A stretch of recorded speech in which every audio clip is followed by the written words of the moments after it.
Isa lang. Ito po. Anong bagoong to? Ayan po yung brand niya. Nakalagay po dyan. Ay, hindi ko gusto yung brand. Iba yung brand na gusto ko. Wag na lang. Huwag na lang po yan. Oo.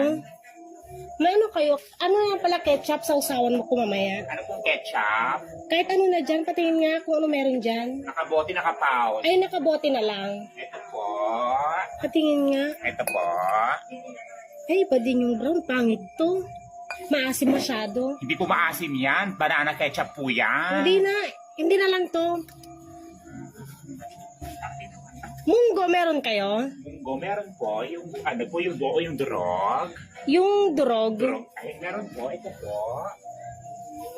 Ayan. Patingin nga. Ito po. Ay, masyadong maliliit naman yung pagkadurog. Malamang nadurog na po yan eh. Sige, wag na lang pala to.